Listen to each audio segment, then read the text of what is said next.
Channel પર નવા હોય તો ચેનલને લાઈક કરો, શેર કરો, સબસ્ક્રાઇબ કરી તમારા બીજા મિત્રોને પણ મોકલો જેથી તે પણ આપણી ચેનલનો લાભ લઈ શકે। આજે આપણે જોવા જઈ રહ્યા છીએ સ્વાધ્યાય 10.3। તો 10.3 ના અંદર પ્રશ્ન નંબર 8 થી લઈને પ્રશ્ન નંબર 12 સુધીની આપણે આ વિડિયોની અંદર ચર્ચા કરીશું। તો એના અંદર પ્રશ્ન નંબર 8 ની આપણને રકમ આપેલી છે કે એક ભોય તળિયાની લંબાઈ 5 મીટર અને પહોળાઈ 4 મીટર છે। તો આપણે પહેલા એક ભોય તળી બનાવી લઈએ। લંબાઈ પહોળાઈ હોય એટલે કેવું હોય? લંબચોરસ। ઓકે, તો આ લંબચોરસ શું થઈ ગયું? એક ભોય તળી 5 મીટર લંબાઈ અને 4 મીટર પહોળાઈ વાળું ભોય તળી। હવે આગળ વાંચીએ કે તેના પર 3 મીટર બાજુવાળા, કેટલી મીટર? 3 મીટર બાજુવાળી એક ચોરસ શેતરંજી પાથરી છે। 3 મીટર અને ચોરસ કીધું, ચોરસ હોય એટલે ચારે બાજુ કેવી હોય? સરખી। ચાર બાજુ સરખી બનાવીએ તો આપણા જોડે આવું એક ચોરસ બને। ઓકે, તો આવું એક ચોરસ જેની ચારે બાજુ કેવી છે? સરખી। 3 મીટર, આ 3 મીટર, આ 3 મીટર અને આ પણ 3 મીટર। ઓકે, આટલી વસ્તુ આપણા જોડે। ફરીથી આપણે એકવાર રકમનો વાંચીને સમજી લઈએ કે એક ભોય તળિયાની લંબાઈ 5 મીટર અને પહોળાઈ 4 મીટર છે। તો આપણે આ એક ખૂબ બનાવી લીધું, એક ભોય તળી બનાવી લીધું। તેના પર 3 મીટર બાજુવાળી એક ચોરસ શેતરંજી પાથરી, તો અંદર 3 મીટરની એક ચોરસ શેતરંજી બનાવી। હવે શું પૂછ્યું? તો શેતરંજી પાથર્યા સિવાયનું ભાગનું ક્ષેત્રફળ શોધો। હવે આટલા ભાગમાં મેં શેતરંજી પાથરી, તો આ જે ભાગ હતો આટલો, હવે કેટલા ભાગનું શોધવાનું? આટલા ભાગનું। આ જે ભાગ છે,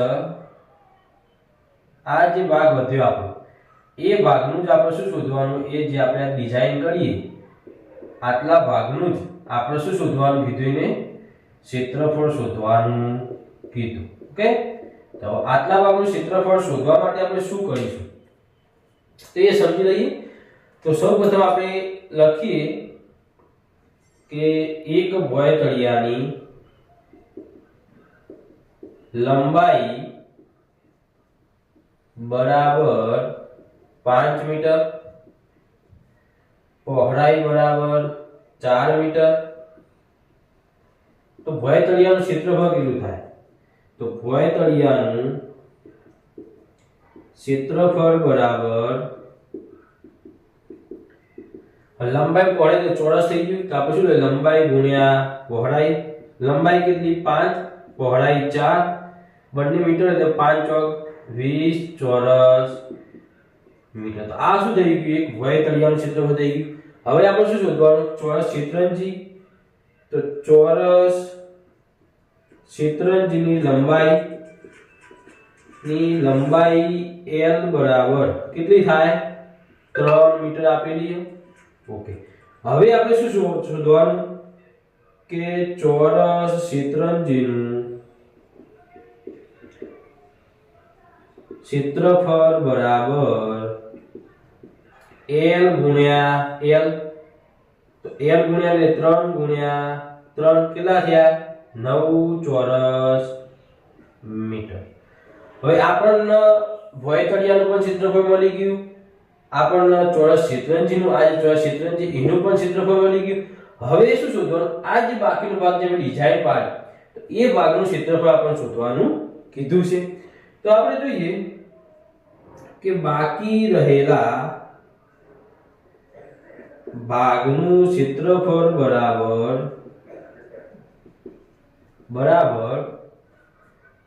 ભોય તળિયાનું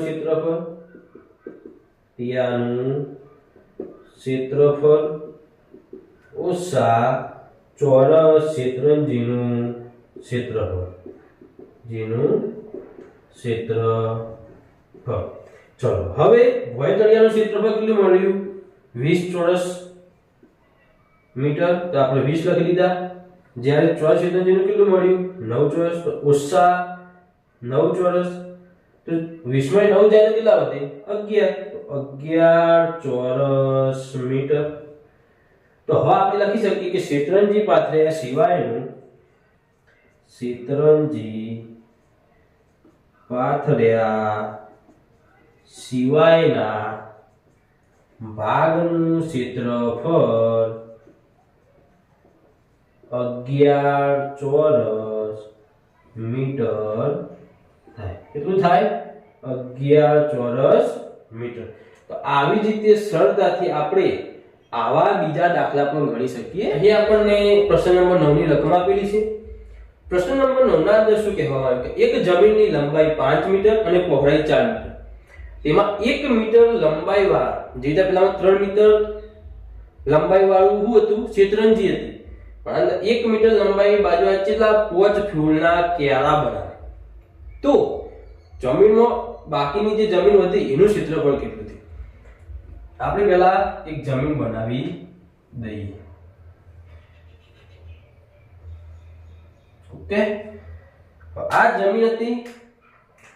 જમીનની 5 મીટર લંબાઈ. ચાલો, તો 5 મીટર શું કરી દઈએ?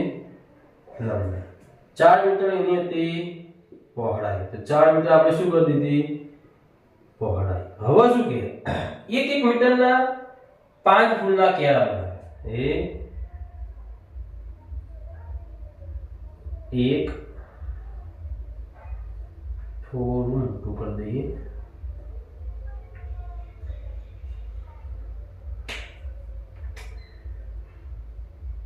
એક મીટરના 5 ક્યારા. આટલા 5 એ આ લાઈન કરી દઈએ આપણે એક. ઓકે, 1 2 3 ચલો 4 5. ચલો, તો 1 મીટરના 5 ફૂલના ક્યારા. આ 1 મીટર, આ 1 મીટર, 1 મીટર, 1 મીટર, 1 મીટર. આવો ફૂલના ક્યારા. બરાબર. તો તમે આપણી જમીન હતી, તારી આખી શું જમીન. તમે જોઈ શકો કે એક જમીનની લંબાઈ 5 મીટર, પહોળાઈ 4 મીટર. તેમાં 1 મીટર લંબાઈની બાજુવાળા 5 ફૂલના ક્યારા. તો 1 2 3 4 ને 5, 1 મીટર બાજુવાળા થઈ ગયા. તો જમીનના બાકીના ભાગનું ક્ષેત્રફળ કેટલું થાય? તો આ જે જમીન આટલા ભાગમાં ફૂલના ક્યારા આવી ગયા, તો આ ભાગનું ક્ષેત્રફળ કેટલું થાય આપણે જોઈએ. અહીંયા સૌપ્રથમ આપણે શેનું ક્ષેત્રફળ શોધવું પડે? જમીનનું. તો જમીનની લંબાઈ L બરાબર કેટલી આપેલી? 5 મીટર. પહોળાઈ B બરાબર કેટલી આપી? 4 મીટર. તો તેનું ક્ષેત્રફળ, જમીનનું ક્ષેત્રફળ બરાબર L ગુણ્યા B, 5 ગુણ્યા 4 બરાબર 20 ચોરસ મીટર. તો એવી જ રીતે આપણે શું શોધી લઈએ? ફૂલના ક્યારાનું. તો એક ફૂલના ક્યારાની લંબાઈ L બરાબર કેટલું? 1 મીટર. માટે એક ફૂલના ક્યારાનું ક્ષેત્રફળ શું થાય? L ગુણ્યા L, કારણ કે શું ચોરસ. શું ચોરસ. તો L ગુણ્યા 1 ગુણ્યા 1 તો કેટલું થઈ ગયું? 1 ચોરસ મીટર. તો આ 1 ચોરસ મીટર જે આપણને મળ્યું એ આ થોડું ચોરસમાં જાય. 1 ચોરસ મીટર. ઓકે, તો 1 ચોરસ મીટર જે આપણને મળ્યું એ એકલા માત્ર આ ભાગનું જ મળ્યું. આ જે એક ચોરસ, ગમે તે એક ચોરસનું જ આપણને શું મળ્યું? ક્ષેત્રફળ. આ બધા 5 ચોરસ. તો 5 ચોરસ ફૂલના ક્યારાનું ક્ષેત્રફળ બરાબર 5 ગુણ્યા શું કરી દેવાનું? એક ફૂલના ક્યારાનું ક્ષેત્રફળ. એક ફૂલના ક્યારાનું ક્ષેત્રફળ. તો 5, એક ફૂલના ક્યારાનું કેટલું મળ્યું? તો આપણને 1. તો 5 ગુણ્યા કેટલા થઈ ગયા? 5 ચોરસ મીટર. હવે શું પૂછ્યું? તો જમીનના બાકીના ભાગનું ક્ષેત્રફળ. તો ફૂલના ક્યારા સિવાયના ભાગનું ક્ષેત્રફળ બરાબર જમીનનું ક્ષેત્રફળ ઓછા 5 ફૂલના ક્યારાનું ક્ષેત્રફળ. તો જમીનનું ક્ષેત્રફળ કેટલું હતું? 20 ચોરસ મીટર. તો આ તો લખી દો 20. 5 ફૂલના ક્યારાનું ક્ષેત્રફળ કેટલું મળ્યું આપણને? 5 ચોરસ મીટર. તો ઓછા 5. તો 20 માં 5 જાય કેટલા વધ્યા? 15 ચોરસ મીટર. તો હવે આપણે લખી શકીએ કે જમીનના બાકીના ભાગનું ક્ષેત્રફળ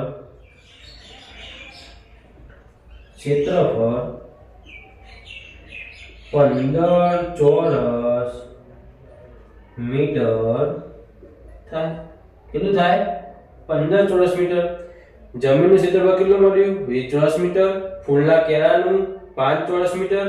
તો આટલો ભાગ જે હતો, આ ભાગ અને આ ભાગ, તો એનું ક્ષેત્રફળ કેટલું થયું? 5 ચોરસ મીટર.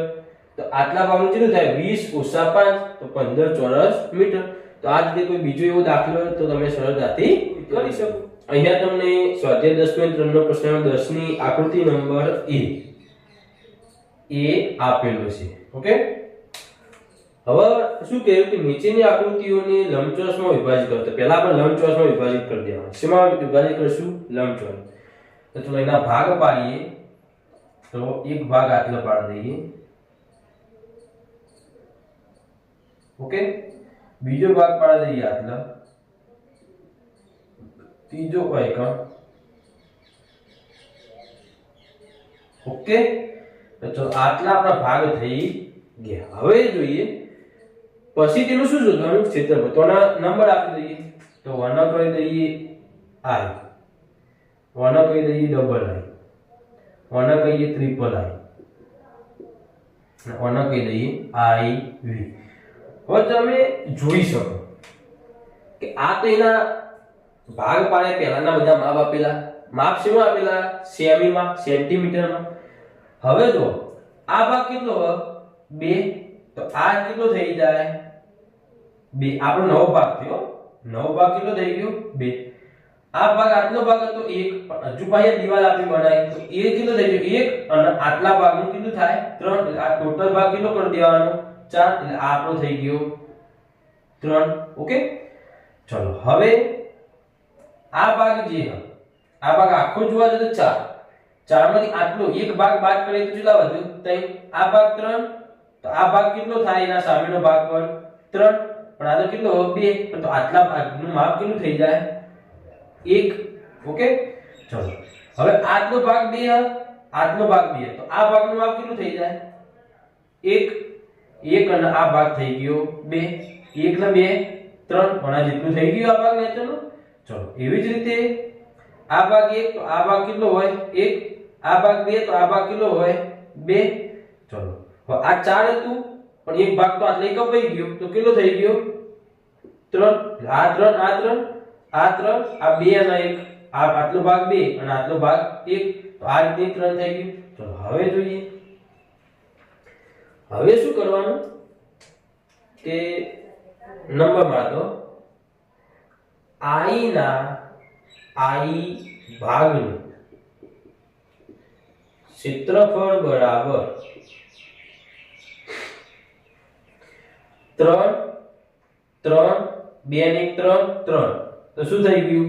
3 ગુણ્યા 3 બરાબર 9 ચોરસ સેમી. ઓકે, સેમી નો જવાબ આપેલો. હવે બીજા નંબરે ડબલ I ભાગનું ક્ષેત્રફળ બરાબર ડબલ I. આ 1, આ 1, આ 2, આ 2. તો થયું લંબાઈ ગુણ્યા પહોળાઈ. 2 ગુણ્યા 1, 2 કા 2 ચોરસ સેમી. ચલો એવી જ રીતે ત્રીજો ભાગ જોઈ લો, આ ભાગનું 3 તો આ ભાગ કેટલું હોય 3, આ 3 તો આ કેટલું થાય 3. તો જો ટ્રિપલ આઈ ભાગનું ક્ષેત્રફળ બરાબર 3 ગુણ્યા 3 બરાબર 9 ચોરસ સેમી. હવે આપણો છેલ્લો ભાગ, આ ભાગ કેટલો હોય 4 તો આ ભાગમાં કેટલો થાય 4. આ ભાગ કેટલો હોય 2 તો આ ભાગમાં કેટલો થાય 2. તો IV ભાગનું ક્ષેત્રફળ બરાબર 4 ગુણ્યા 2, 4 દુ 8 ચોરસ સેમ. હવે આપણે કુલ બધા ચારે ચાર ભાગનું મતલબ કે આખો આ જે ભાગ આપણો હતો આ બોલ્યા જો આમ કરીને આમ એ ભાગનું ક્ષેત્રફળ કેટલું થાય તો આપણે જો એકમ લખીએ કે કુલ ભાગનું ક્ષેત્રફળ બરાબર I plus double I plus triple I plus IV બરાબર પહેલાનું કેટલું આવ્યું 9, બીજાનું 1, ત્રીજાનું 9, ચોથાનું 8. તો કેટલું થાય સોરી બીજાનું 2 ઓકે 2. 9 ચોરસ સેમી, ડબલ I નું 2 ચોરસ સેમી, ટ્રિપલ I નું 9 ચોરસ સેમી અને IV નું 8 ચોરસ સેમી. તો આ ચારે ચાર ભાગનું શું થઈ ગયું ક્ષેત્રફળ. ટોટલ કેટલું થાય જો 9 9 18, 8 ને 2 10, 18 ને 10 28 ચોરસ સેમી. તો આપણે આ હાપુલિયા જેવા ભાગનું કુલ ક્ષેત્રફળ કેટલું મળ્યું આપણને 28 ચોરસ સેમી. અહીંયા આપણને પ્રશ્ન નંબર 10 ની આકૃતિ નંબર B, પ્રશ્ન નંબર 10 ની આકૃતિ B આપેલી છે. એના અંદર પણ સેમ આકૃતિ એના જેવું કરીશું આપણે, ભાગ પાડી દઈએ. ઓકે તો આટલા આપણા શું થઈ ગયા ભાગ I ડબલ I અને ટ્રિપલ I. હવે જોઈએ I ભાગનું ક્ષેત્રફળ બરાબર આ કેટલું 3 તો આ કેટલું થાય 3, આ 1 તો આ કેટલું થાય 1. તો આપણે લખી લઈએ આ 2 હતા તો આટલા 1 થઈ ગયો, આટલા 1 થઈ ગયો, આ 3 તો આટલા 3 થઈ ગયા, આ 1 થઈ જાય, આટલા 1 થઈ જાય, આટલા 1 હતો આ 3. ચલો તો આપણે નવા માપ પર લખી દીધા 3 ગુણ્યા 1, 2 ને 1 3 ગુણ્યા તો આપણે જવાબ શું થાય 3 ગુણ્યા 1. તો 3 ને 1 3 ચોરસ છે. ચલો એવી જ રીતે ડબલ I ભાગનું ક્ષેત્રફળ બરાબર તમે જો આ 1 આ 1 આ 3 આ 3 કેટલું થયું 3 ગુણ્યા 1 3 ચોરસ સેમી. ચલો હવે ત્રીજા ભાગનું પણ કેટલું થાય આપણે જોઈ લઈએ. ટ્રિપલ I ભાગનું ક્ષેત્રફળ બરાબર જો આ 3 2 ને 1 3 આ 1 આ 1 તો આ પણ કેટલું થઈ ગયું 3 ગુણ્યા 1 3 1 3 ચોરસ સેમી. તો હવે આપણે લખી શકીએ કે કુલ ભાગનું ક્ષેત્રફળ બરાબર I plus double I plus triple I. તો આપણો જવાબ શું થાય દરેકનો જવાબ 3 ચોરસ સેમી 3 ચોરસ સેમી 3 ચોરસ સેમી. તો આપણો જવાબ શું 3 પ્લસ 3 પ્લસ 3 3 ને 3 3 9 9 ચોરસ સેમી. તો આપણે આ પાયા જેવો જે ભાગ હતો એનું ક્ષેત્રફળ કેટલું થઈ ગયું 9 ચોરસ સેમી. તો પ્રશ્ન નંબર 10 ના જેવો સેમ એ જ રીતે પ્રશ્ન નંબર 11 પણ છે. તો પ્રશ્ન નંબર 11 તમે સરળતાથી કરી શકો છો. આપણે પ્રશ્ન નંબર 12 વિશે ચર્ચા કરી. અહીં આપણને સ્વાધ્યાય 10.3 ના અંદર પ્રશ્ન નંબર 12 ના બે પ્રદેશો A અને B આપેલા છે બરાબર. તો એ બે પ્રદેશોમાં A નું માપ જોઈએ કે 100 સેમી અને 144 સેમી, B માં 70 સેમી અને 36 સેમી. એ બે પ્રદેશો 12 સેમી લંબાઈ અને 5 સેમી પહોળાઈ વાળી કેટલી સ્ટાઇલો આ બંને પ્રદેશોમાંથી જોઈ છે તે આપણે શોધવાનું છે. તો સૌપ્રથમ આપણે શું કરીએ, તો જે સ્ટાઇલ્સ આપેલી એનું ક્ષેત્રફળ શોધી લઈએ. તો સ્ટાઇલ્સ ની લંબાઈ L બરાબર 12 સેમી, પહોળાઈ B બરાબર 5 સેમી. ઓકે, ચલો હવે આપણે જોઈએ ટાઇલ્સ નું ક્ષેત્રફળ.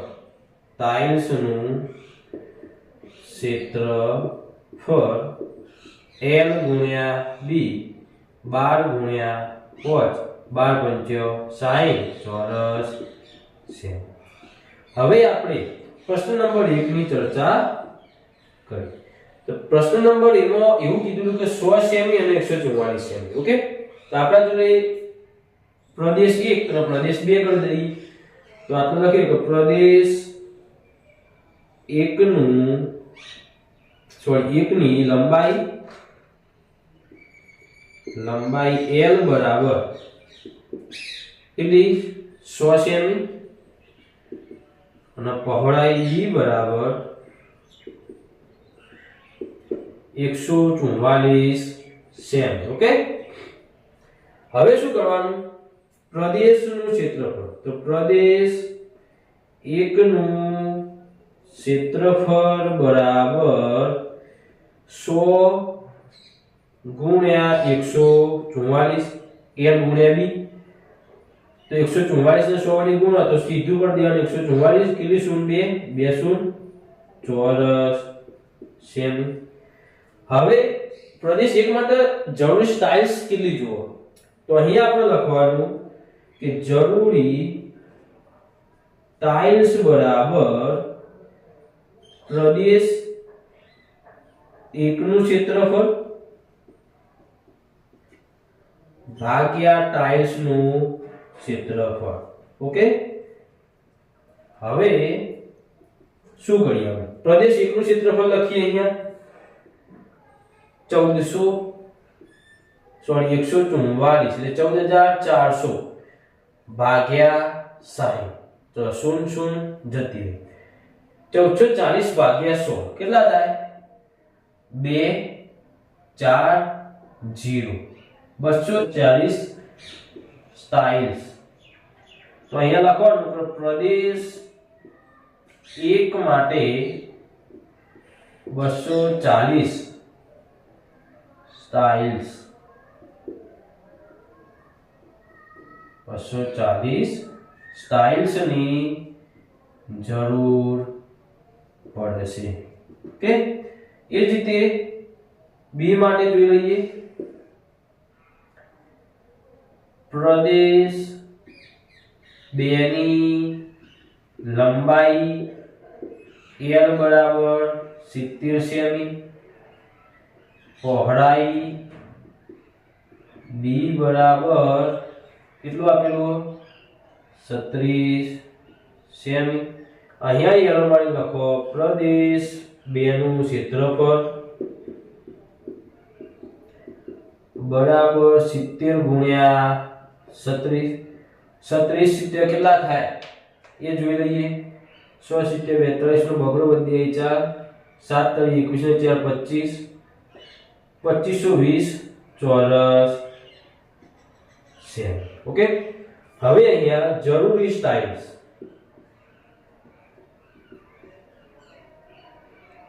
જરૂરી સ્ટાઇલ્સ માટે લખીએ પ્રદેશ 2 નું ક્ષેત્રફળ ભાગ્યા ટાઇલ્સ નું ક્ષેત્રફળ. તો 2520 ભાગ્યા 60 00 જાય 252 ભાગ્યા 100 એટલે 4 2 સ્ટાઇલ્સ મતલબ 42 સ્ટાઇલ. તો અહીંયા આપણે લખી શકીએ કે પ્રદેશ 2 માટે 42 સ્ટાઇલ્સ ની જરૂર પડે છે. તો આ રીતે તમે સમજી શકો કે બે લંબચોરસ માપ આપેલા હતા, A અને B. સ્ટાઇલ્સ નું માપ આપેલું હતું, એનું ક્ષેત્રફળ કેટલું મળ્યું આપણને 60 ચોરસ સેમી. પ્રદેશ 1 નું ક્ષેત્રફળ મળ્યું 14400 ચોરસ સેમી. હવે સ્ટાઇલ્સ ની સૂત્ર શું થયું? પ્રદેશનું ક્ષેત્રફળ ભાગ્યા સ્ટાઇલ્સનું ક્ષેત્રફળ. તો આપણને પ્રદેશ 1 માટે કેટલી સ્ટાઇલ મળી? 240. પ્રદેશ 2 ની લંબાઈ પહોળાઈ મળી, એના પરથી આપણે શોધ્યું તો શું મળ્યું આપણને? પ્રદેશ 2 નું ક્ષેત્રફળ.